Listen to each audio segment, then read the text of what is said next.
Welcome back to the channel, guys. We've got something a little bit different today. Look at this thing. Now this is a lawnmower. This thing is absolutely huge. So this is the latest project. It is a Dennis Premier MK1 cylinder mower. It's a 30-inch cut. Not sure when it was manufactured. I know these things were in production. I believe they may even still be producing a modern version of them. But this thing is it's an incredible piece of equipment, and it appears to be really well built. I actually never even realised that Dennis built lawnmowers. I'd know them more for their appliances, which they were famous for, of course. Produce some probably the best appliances ever built.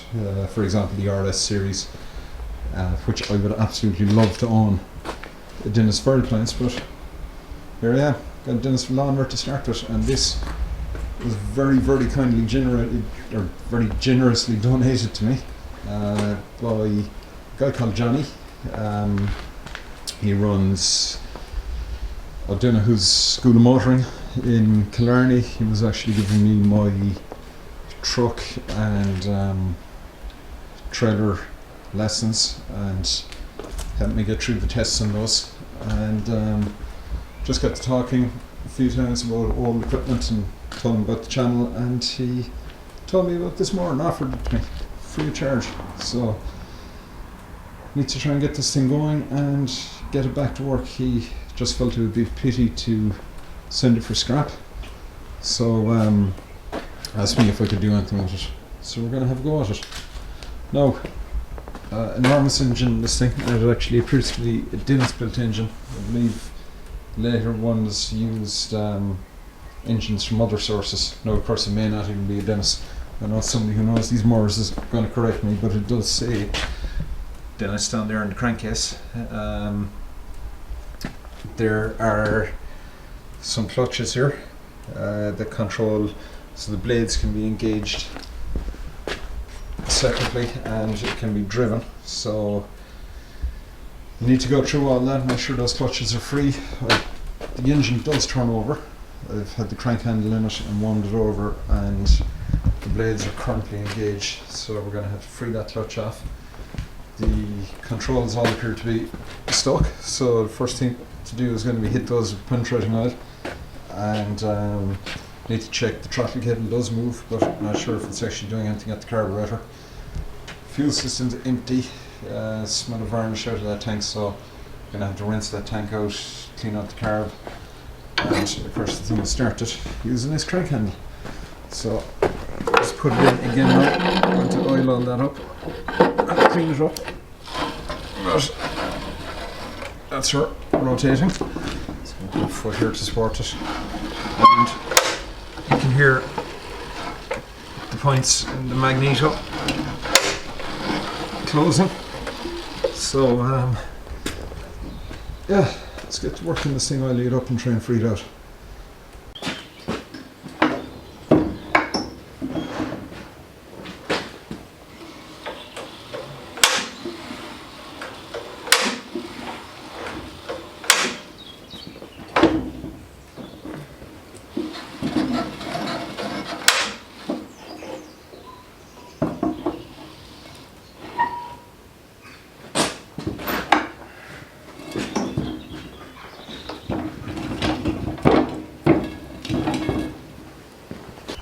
Okay, so got the two levers back into as far as I can get them, and that is disengaged the two clutches. So this is the drive clutch for the blades, and this clutch then is to actually rotate the main roller down there. Now the two levers are frozen together, so I'll knock out this bolt now out of here, separate them, and try and get them to move independently, but all the other linkages, see down here, all, and over here in the clutches, show you that action. clutches engaging and disengaging.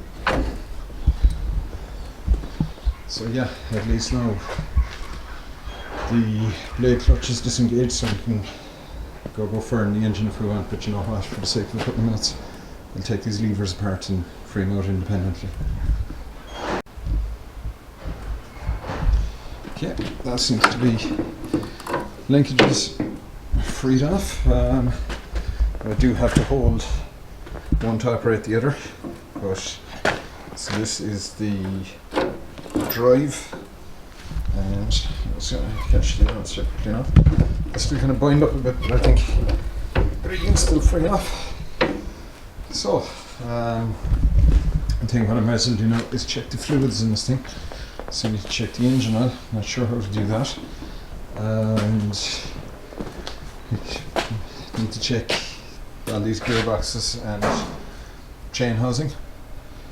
And well, I suppose let's start with the engine, let's see if we can get the engine fired up. So it is turning nicely. I've now got drive disengaged completely from the engine.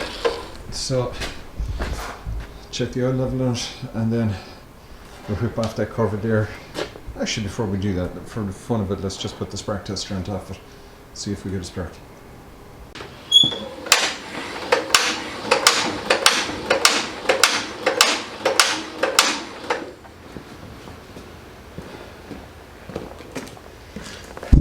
Alright, definitely not getting a spark, so I think the next thing to do is to, well, this is the on-off switch. So stop, start, okay.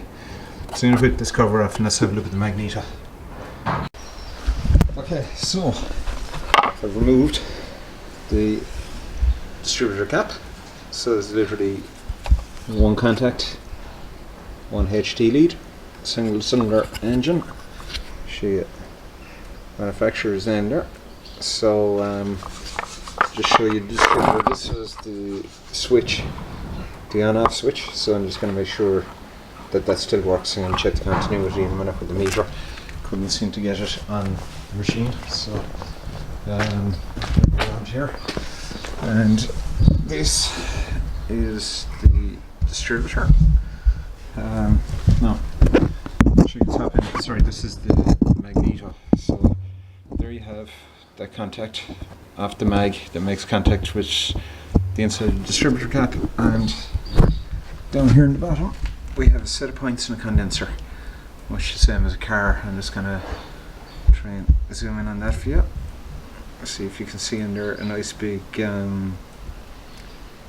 for the old fashioned looking, I think that's it, anyway, I think that's the condenser.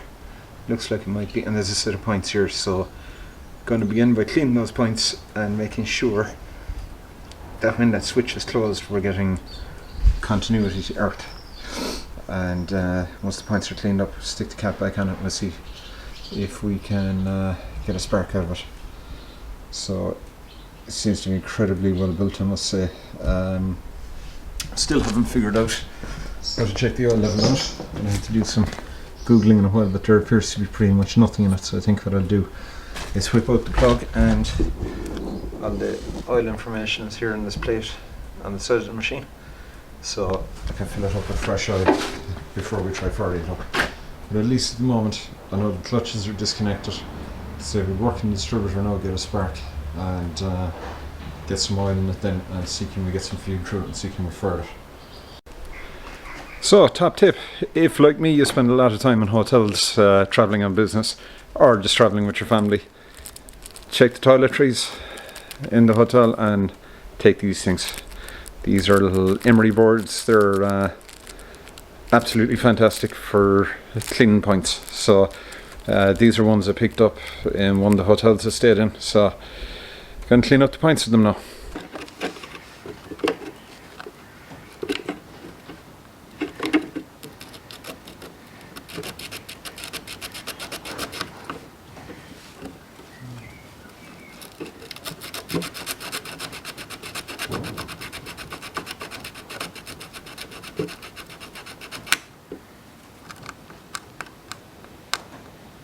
We just got the emery board, let's get the camera to focus.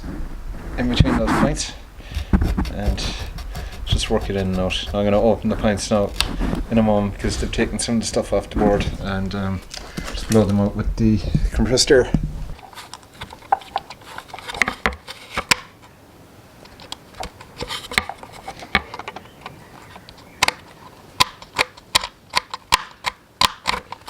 I'm getting absolutely nothing. Okay, so that could be our problem. Okay, so pints are cleaned. I've stuck the cap back on there, but I've left this cover off for the moment. This switch is definitely buggered.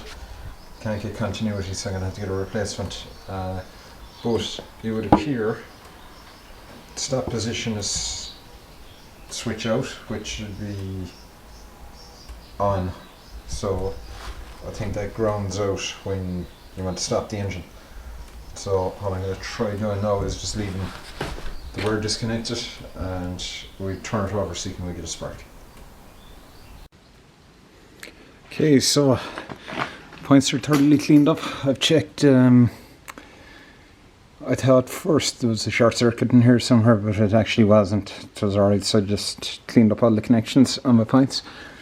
I've just come straight off the top of the mag. That little point that normally makes contact with the distributor cap, and we've got our little spark tester on here, so I'm just going to give it.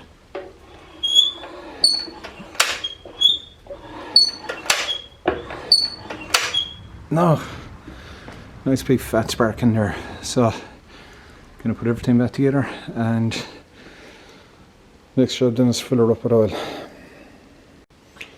Okay, so ignition system is ready. Don't have any switches, so I'm just going to ground that wire to switch it off when I need to.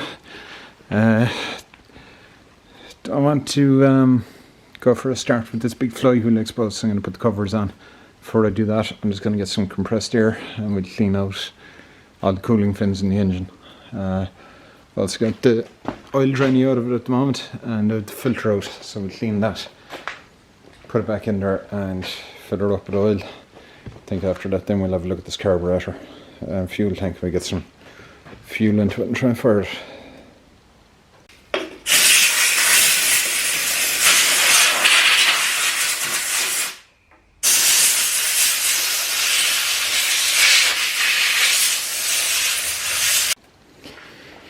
Okay, so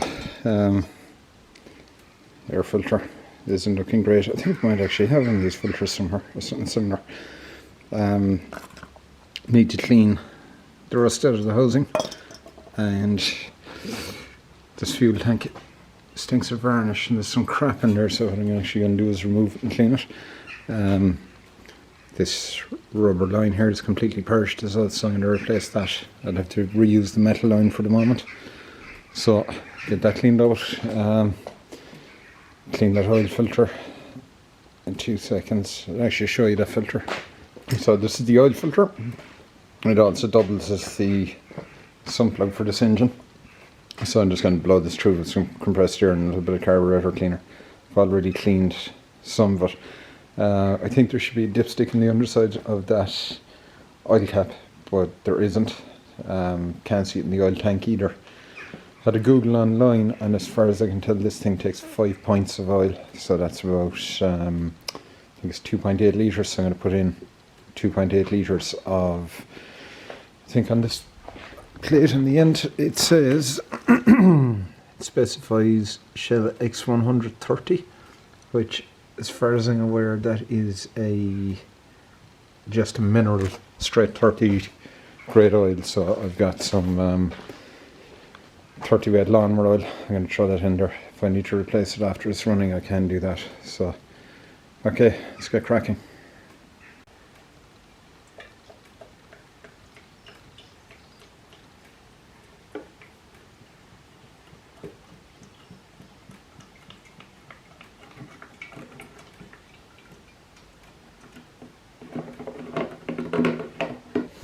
Okay, fuel tank is off. Let's take it out to the sun and have a look inside.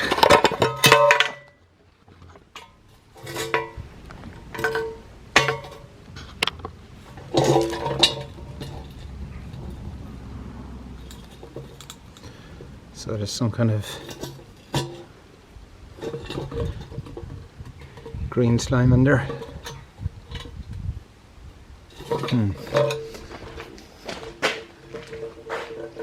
Presumably that was gas at some stage. So what I'm going to do is very carefully free off the fuel tap, close it, fill this thing with fresh gas and give it a wash. Okay, so this green substance here is not green diesel, it's actually petrol that came out of the tank after I washed it. So that was the second rinse, and in here is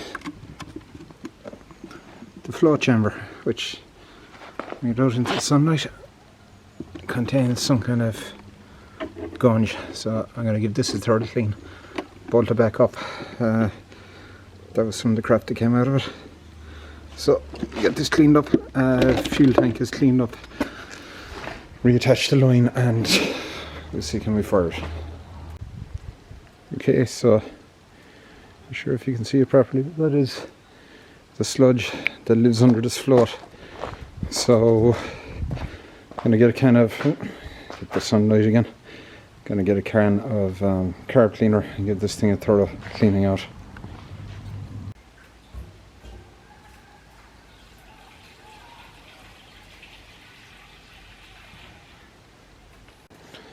Okay, carburetor's cleaned out. No, something's not right. We are getting fuel coming out here. It is flooding, so I just turned the fuel supply off. Just leave a little bit of, I'll have to strip it down, do it properly, but let's see if we can get it to make some noise first. Ignition is ready, full of oil. Okay, gonna drag this thing outside and we'll give it a swing, see what happens. Okay, change of plan. This thing is now absolutely pouring fuel, even though the tap should be in the off position, I think. Let's try the other shot. So just going to disconnect the fuel line and take the carb off and give it another clean. Okay, so this is the carb. It's a little amyl carb, usually used on bikes, I believe, or they use commonly made in carbs or bikes. This is the top end of it, so see there's a piston with a needle on it, and that attaches to the throttle cable, and that goes down in here. So that was kind of sticking anyway. I need to clean that thoroughly. I'll clean up the body and take a look at the float valve. It's probably stuck. That's where we're getting all the fuel straight out of there. Mystery solved. That is the float valve. When I took off the float chamber, that fell out in the workshop floor, and there was no float valve in it, so that's why she was overfilling with fuel. So I'll pop that in and reassemble it. Okay, all back together. No fuel leaks. Let's give this thing a try. Okay, so as you all know, you need three things to make a petrol engine run, or a gas engine. Spark, which we have, fuel, which we have, and compression, which I think we don't have. So I'm just going to do a very quick check on this. We'll find out.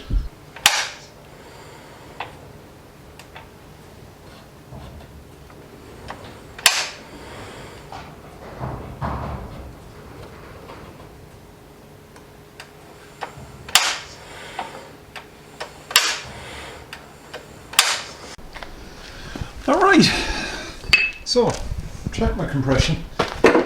Did it very simply, just thumb and tap it, turned it over, absolutely zero compression. Okay, now also as I turned it, I could hear that loss of compression somewhere. It was coming from this cover down here, which is the valve cover. Not exactly sure what this thing on the inside is. I'll have to look that up. But remove the cover so I was getting to feel compression. Feel that little breeze out there every time I turned it over. And as I suspected, I'll just take you in there now. I'll show you. You can see very clearly what our problem is. It's our exhaust valve. the stuff wide open. So obviously just from sitting that valve has hung up. So to see if I can get the light in there in the camera. Juggle it. I'll just turn the engine over on my free hand. You'll be able to see it. So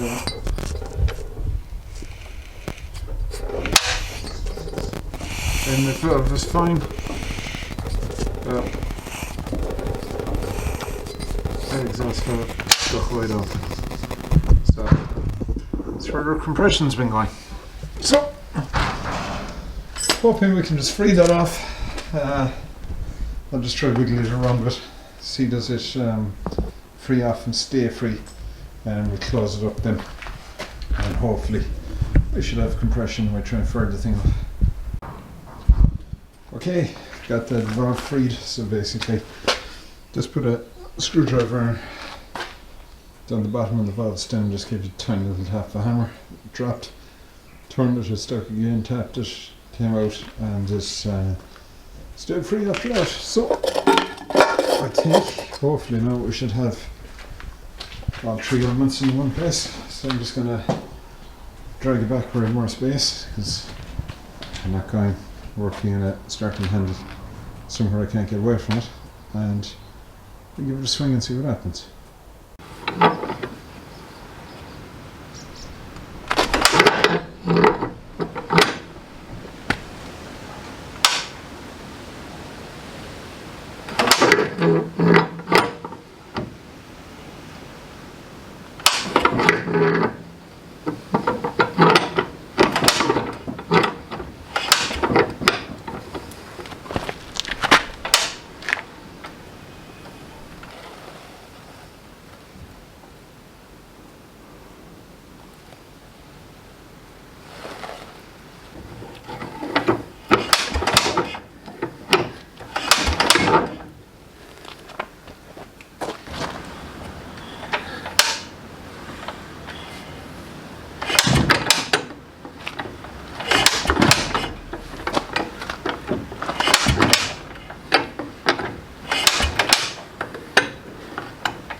It lives.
Okay, so it runs. I figured the best way to get the thing started is I've got a manual, which is from a far older machine, but it's still a Dennis machine, and let's just use this tickler button, which is on top of the carb. What that appears to do, I think, is push down the float, and it basically allows the carb to flood. So flood the carb, then turn the ignition off by just going out the black wire and give it a couple of rotations, get some excess fuel into the cylinder, and then get it on the compression stroke, crank up.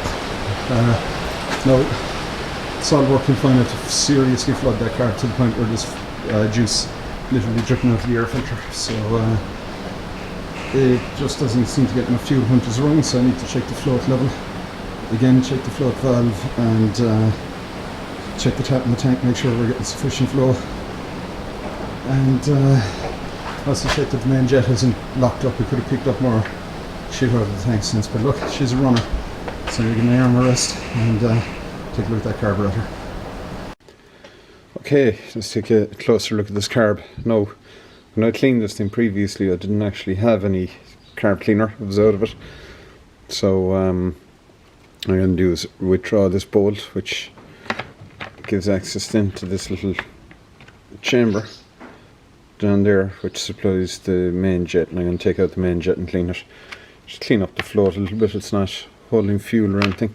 And I'll clean the float valve and anything else I can access again. So, get going.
Okay, got it idling. I think what we do now is get it out and see if it drives.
Okay, so rain came down before I could do much out there, but the blade's engaged, and it was trying to drive a little bit, but this front roller sees solid, so we need to work on that and free it off. And I don't think the drive clutch was engaging fully. So I think I need to go visit physio with this right arm from starting this thing, so I'm not going to do any more today. Really, I suppose the next step now is to get this thing out, cutting grass. So we need the weather for that, which we're not going to get in the next couple of days. So I think I'm going to finish the video here, and I'll bring you a second video of just getting our roller freed off and starting out those clutches. Plus I want to check the oil inside these inside that drive before I go any further. Whatever's in there, I assume there's oil in there, so need to go through all that. So I'm going to leave it there. Thanks for watching. If you're new around here, make sure you subscribe to the channel, and if you like this video, make sure you give it a thumbs up and drop a comment below. So I'll bring you another video on this. Plan is to bring you a video on a combine I've been working on. Look at another new project as well, and I'm going to bring you the cat there soon as well. Now we get the rams filled up and get a bucket on it and get it working, which is the thing everybody wants to see. But in the meanwhile, that's it. Thanks for watching, guys. Talk to you soon.